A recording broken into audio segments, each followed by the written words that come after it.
In this next portion here, I wanted to kind of continue what it is that we were talking about. I realized this is going to be a lot longer than I thought. We're already on the second page though, so hopefully this is the last video.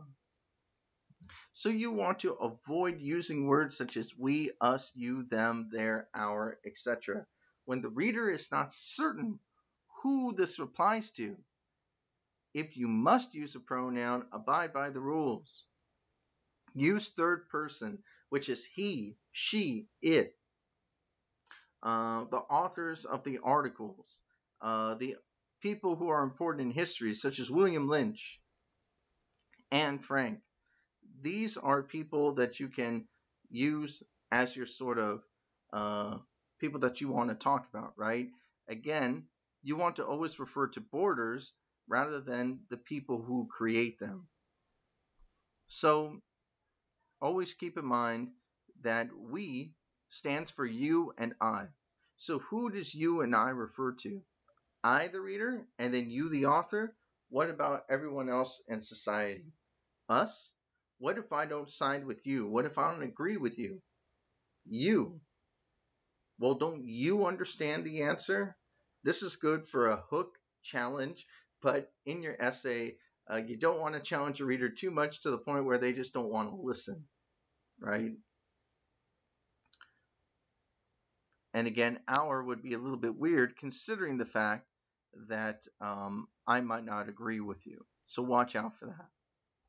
And again, this goes back to what I mentioned in the cliche list, which is to avoid qualifying language, such as it was definitely a bad thing in the past about borders. It is mostly correct, but not everything was correct, right? Instead, just say borders are an issue that need more consideration as time goes on. It will not go away easily, right? And here is another good one that deals with time.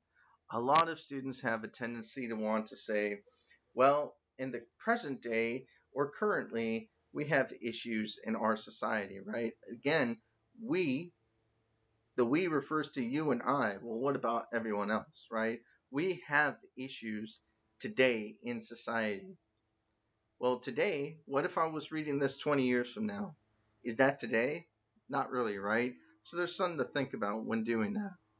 And again, they give an example of try to avoid using there because students tend to do this and I even tend to do this. Everyone tends to do this as a whole. There were 5 students and instead of just saying 5 students in Mrs. class were apparently cheating on the exam. Sometimes language is not about building transitions every single sentence.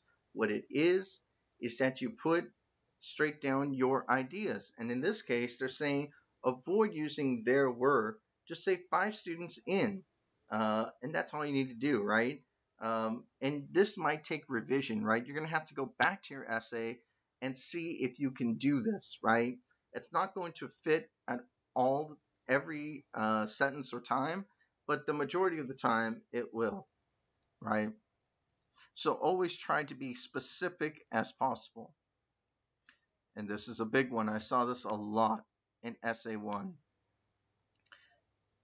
Avoid contractions. So contractions are words that are put together. And here's one of the reasons why I personally think contractions are not going to help you.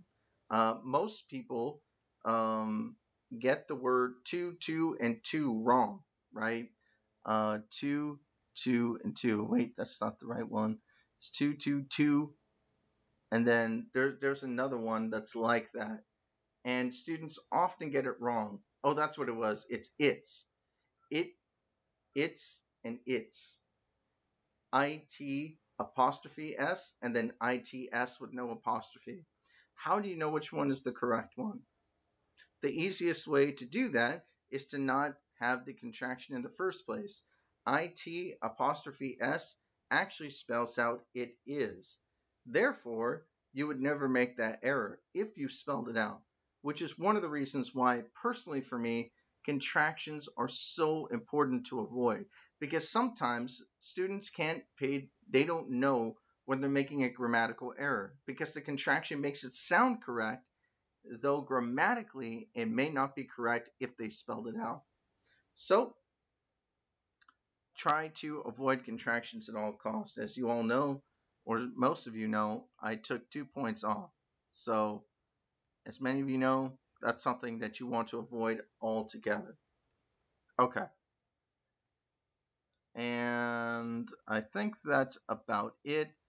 The most important here is to kind of avoid this sort of syntax that people tend to use.